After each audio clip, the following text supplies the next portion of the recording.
আসসালামু আলাইকুম, সবাইকে স্বাগত জানাচ্ছি আজকের ভিডিওতে। আজকে আমি এমন একটি জনপদের মাঝে এসে দাঁড়িয়েছি যে জনপদে মানুষের বর্ষায় একমাত্র সম্বল হচ্ছে নৌকা, আর যখন বর্ষা শেষ হয়ে যায় তখন একমাত্র সম্বল হচ্ছে এই কাঠের সাঁকো। তাদের দৈনন্দিন কাজ করার জন্য যেতে হয় ওপারে, আর বর্ষায় নির্ভর করতে হয় নৌকায়। আর যখন শুকনো মৌসুম থাকে তখন এই কাঠের সাঁকো দিয়ে তারা পারাপার হয়ে থাকেন। তাদের প্রয়োজন শুধুমাত্র একটি ব্রিজ। যদি ব্রিজ হতো তাহলে এই হাজার হাজার মানুষের জীবনযাপন অনেকটা সহজ হয়ে যেত। বর্ষা নেই, পানি নদী শুকিয়ে গিয়েছে। এপাশে মানুষ এই ফাঁকা জমিতে, শুকিয়ে যাওয়া জমিতে ধান রোপণ করছেন। এদিকে অল্প পানি থাকায় এখানে কাঠের সাঁকো করে দিয়েছে যাতে মানুষ চলাচল করতে পারে। আর ঠিক এপাশেই কিছু হাঁস পানিতে গোসল করছে, খাবার খাচ্ছে। আর দূরে এখন দেখতে পাচ্ছি তৈরা খাওয়াচ্ছে, আমরা ওখানেই যাব। মানুষের জীবনে যখন যত বিপদ আসুক, যাই আসুক, সেটা কিন্তু মানুষ মোকাবেলা করতে পারে। যেমন এখানে যদি এই কাঠের সাঁকোটা না দেওয়া হতো তাহলে কিন্তু এই অঞ্চলের মানুষের চলাফেরার খুবই কষ্ট হতো। কারণ এপারে যারা বসবাস করে থাকেন তাদের প্রয়োজনে ওপারে যেতেই হয়, দৈনন্দিন প্রয়োজনে যেতেই হয়। কেনাকাটা, তারপর অসুস্থতা, সব কিছু মিলে মানুষকে ওপারে যেতেই হতো। তো সেই সময় তাদের কিন্তু এই পানির উপর পায়ে হেঁটে যেতে হতো। তাহলে এপারের একমাত্র বয়সা থাকতো তখন ঘোড়ার গাড়ি, আর তারা অনেকটাই বিচ্ছিন্ন হয়ে যেত। কি খেলো তোমরা, ভালো আছো বাবুরা? আলহামদুলিল্লাহ, অনেক ভালো। এখানে ছোট বাবুরা খেলা করছে। গ্রামের পরিবেশগুলো ঠিক এরকমই, মাটির রাস্তা, দুপাশে ফসলি জমি, সব মিলে গ্রামকে ভালোবাসার যতগুলো কারণ তার ভিতরে এটা একটা অন্যতম। আরেকটি বিষয়, আমি অনেক জায়গায় ঘুরে ফিরে চলে আসছি, কক্সবাজার, সন্দ্বীপ, চন্দ্রনাথ পাহাড়। আমার কাছে গ্রামে এসে এই গ্রামের সৌন্দর্য এক একটা সময় এক এক রকমভাবে রূপ ধরা দিচ্ছে। সকালবেলার যে রূপটা দেখতে পাচ্ছি, ঠিক দুপুরে গিয়ে আবার অন্য একটা রূপ দেখতে পাচ্ছি। মানে মুহূর্তেই প্রতিটা সিচুয়েশনে পরিবর্তন হয়ে যাচ্ছে গ্রামের রূপ। ও হাঁপিয়ে গেছি একটু এসে। খেয়াল দেন। আসসালামু আলাইকুম। আপনাকে দেখে আসলাম এদিকে, মানে অনেক বছর পর মনে হয় তৈরা খানো দেখলাম, তার সেটা নদীতে।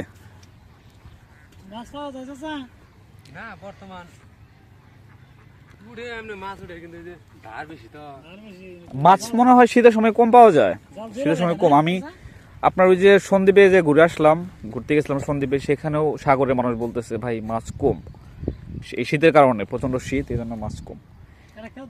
এখানে একটু যদি খেয়াল দিতেন। কোন কথা দিবেন, চলেন যাই আপনার সাথে একটু হাঁটতে হাঁটতে। আপনার নাম কি?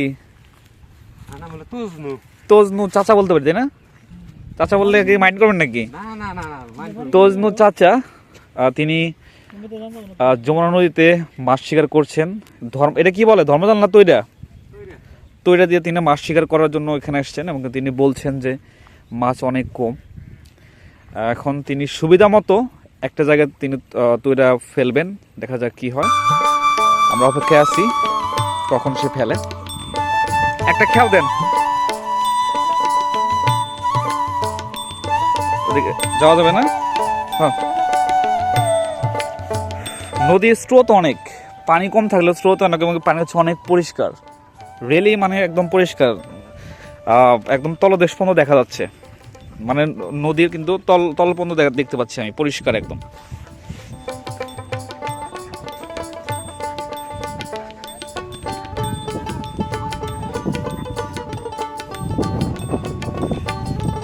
আবার এ পাশে দেখতে পাচ্ছি, এ পাশেও কিন্তু ধান রোপণ করেছেন কৃষক ভাইয়েরা।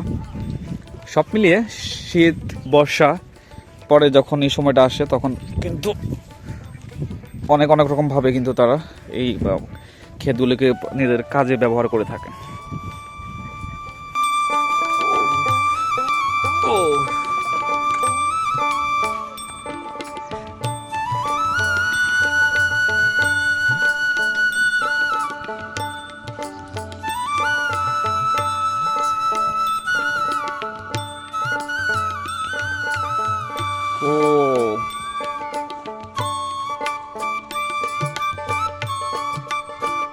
অবশেষে তিনি তরে জাল খেয়াল দিলেন। দেখা যাক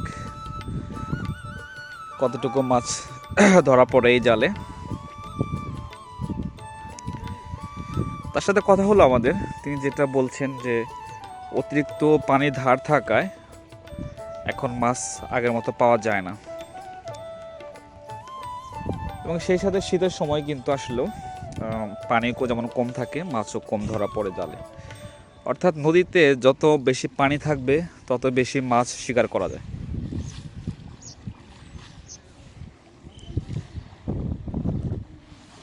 পাইছেন কিছু?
চরের এ পাশের মাটিগুলো এতটাই শক্ত যে একজন কৃষক যখন ক্ষেতে ধান রোপণ করেন তখন তাকে খোঁটা দিয়ে আগে ছিদ্র করে নিতে হয়, তারপর ওখানে পর্যাপ্ত ধান গেঁথে দিতে হয়।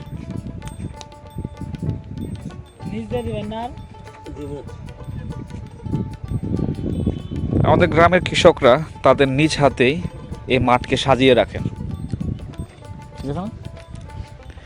আমি বলতে পারি যে শিল্পীর হাতে রং তুলিতে ছেয়ে যায় আমাদের এই গ্রামের জমিগুলো। কাকা, আপনি তো কৃষক না, আপনি একজন শিল্পী। ওই যে অনেক শিল্পী আছে না, ওই যে আঁকায়, ছবি টবি আঁকে, আপনার রং তুলি দিয়ে সুন্দর করে আঁকিয়ে যাচ্ছেন একের পর এক। চীন থেকে একজন কৃষি বিশেষজ্ঞ আসছিল, তিনি এসে দেখেন যে মানে বাংলাদেশের মানুষ তো ওই যে হাতে এভাবে রোয়া করে, তাই না? এটা দেখে তিনি অবাক হয়েছিলেন। তিনি মন্তব্য করছিলেন বাংলাদেশের কৃষকরা নিজের হাতে এই মাঠকে সাজিয়েছেন। মানে এটা আসলে চীনের কৃষি তো অনেক উন্নত, ওরা তো মেশিনে সব কিছু করে থাকে। হ্যাঁ, সে অবাক হয়েছিল। কি ঠিক আছে কাকা, আল্লাহ হাফেজ, আসসালামু আলাইকুম। আমাদের গ্রামের কৃষকরা তাদের হাত দিয়ে, মানে হাতেই, নিজ হাতে এক একটা করে গোছা দিয়ে কিন্তু এই মাঠকে সাজিয়ে রাখে।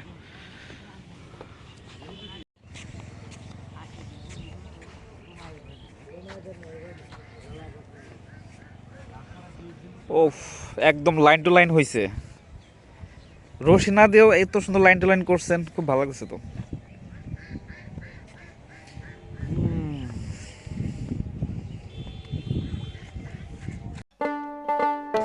এগুলো পাওয়া যায় না।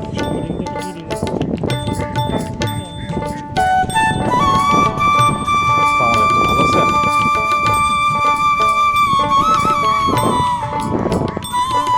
বাতাস কি আসতেছে না, বন্ধ আসছে।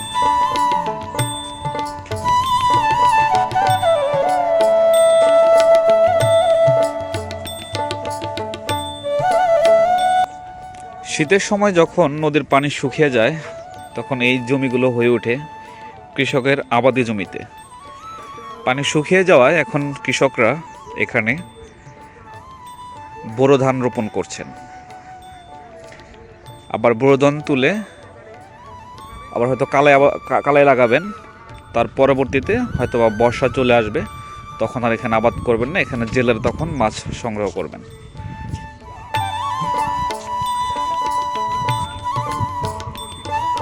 এই অঞ্চলে মানুষের মাঝখানে একটি নদী থাকায় তাদের চলাচল অনেকটাই কষ্টসাধ্য হয়ে গিয়েছে। তাদের এই পার্টটুকুতে যদি একটি ব্রিজ থাকতো তাহলে জনসাধারণ সহ সবারই যাতায়াতের সুবিধা হতো। বিশেষ করে ওই অঞ্চল থেকে যখন মানুষের ভারী কোনো কিছু আনতে হয় সেই বিষয়টা সেটা অনেকটাই কষ্ট হয়ে যায়, কষ্টসাধ্য।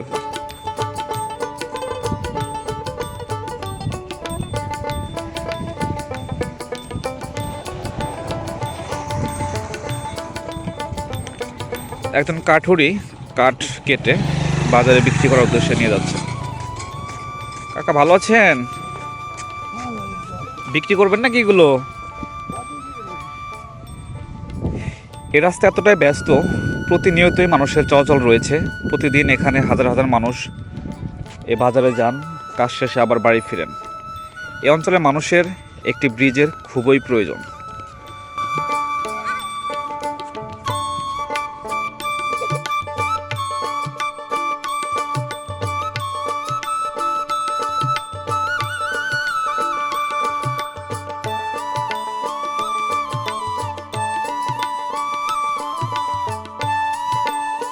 ধরছে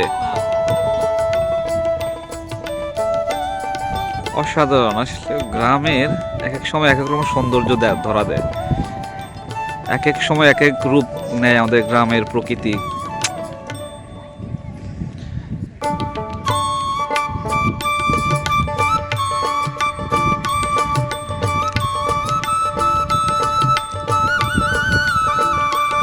এবার আমার ঘোরাফেরা শুধু চরাঞ্চলেই, খুব ভালো লাগলো সত্যি কথা। আমি যে ঘুরে আসলাম পাহাড় পর্বত সাগর কক্সবাজার, আমার হচ্ছে এইগুলো আমার কাছে সবচেয়ে ভালো লাগতেছে। এই সৌন্দর্যগুলো মিস করবো অনেক।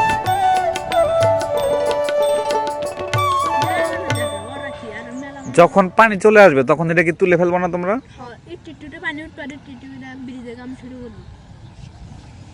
ওয়াও,